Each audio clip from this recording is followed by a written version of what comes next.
उसका क्या है कि भारत की एक संवैधानिक व्यवस्था है कि किसी भी राज्य का जो बजट सत्र होता है उसमें राज्यपाल का अभिभाषण होता है। राज्यपाल का अभिभाषण का मतलब यह है कि सरकार ने आप बोलते कर लीजिए सर। है ना, राज्यपाल के अभिभाषण का जो कंटेंट होता है, सरकार ने पिछले साल में क्या क्या उपलब्धियां हासिल की है उसका वर्णन होता है और भविष्य में क्या होगा उसका छोटा सा दिग्दर्शन होता है। एग्जैक्ट तो सारा बजट में आएगा, लेकिन उससे एक लाइन मिलती है कि भविष्य में सरकार की अगले साल की योजनाएं क्या है। सामान्यतः मतलब ये कि सभी विधानसभा में जब बजट सत्र शुरू होता है तो उसका पहले दिन राज्यपाल का अभिभाषण होता है। ये एक संवैधानिक व्यवस्था है। उसी के तहत आज मेरा जो है बजट सत्र जो शुरू हो रहा है पंजाब विधानसभा का, उसका पहले दिन मुझे इस अभिभाषण के रूप में पढ़ना। मैंने कोशिश की थी कि सभी साथी बजट भाषण को सुने और जो आलोचना करनी है उसके लिए आपका हाउस है, आप उसका उपयोग करो, पर शायद उनकी ये मंशा नहीं थी और इस कारण से उन्होंने वॉकआउट किया।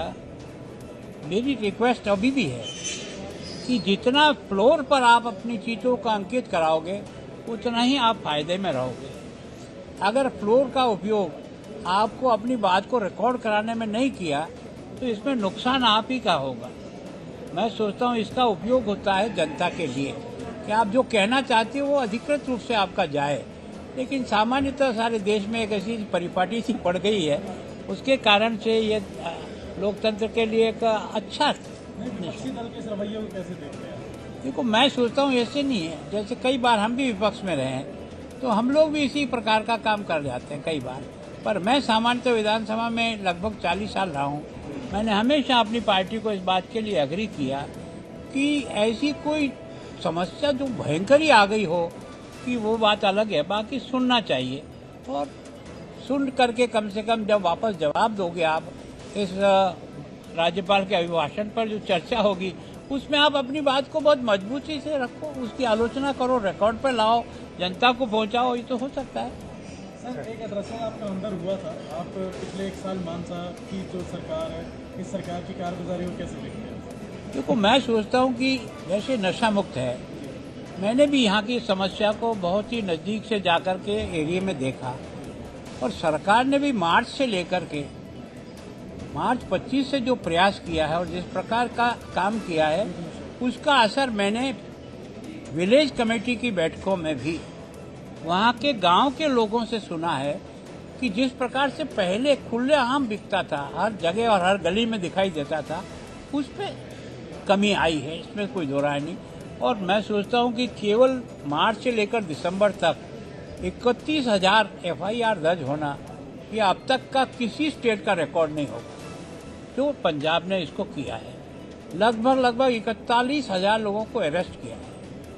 तो मैं सोचूं सरकार अपना काम कर रही है ना, नशा विरुद्ध अभियान में तहत, और मैंने भी प्रयास किया है कि जनता को भी इस आंदोलन से जोड़ें, तो जनता अपने स्तर पर काम करेगी, सरकार अपने स्तर पर काम करेगी और दोनों मिलकर के प्रयास करें। तो ये जो सबसे बड़ी समस्या पंजाब के सामने खड़ी हो रही है जवानों के लिए, उसमें हम राहत दिला सकेंगे उन परिवारों को जिन परिवारों में इसकी बहुत पीड़ा है। एजुकेशन और दूसरा, देखो, मैंने एक बात और हाईलाइट की है कि देखो, एक मैंने इसे कि शिक्षा में भी पंजाब ने अपने आप को बहुत उठाया। आज की तारीख में शिक्षा में पहले पायदान पे पंजाब का आना निश्चित रूप से एक अच्छी उपलब्धि है।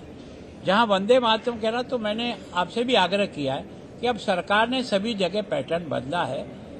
पहले वंदे मातरम करिए और समापन पर जनगण मन करिए। तो मैं सोचता हूं कि एक तरह से सब जो जिस आंदोलन के आधार पर देश आज़ाद हुआ है, उनका मेन मेट्रो तो वंदे मातरम का गीत ही था, जिसके कारण से उन्होंने अपने आप को कुर्बान किया। तो उसका सम्मान देश की उस आज़ादी के सम्मान के साथ जुड़ा है। तो मैं सोचता हूं सभी प्रदेशों में प्रारंभ हुआ है।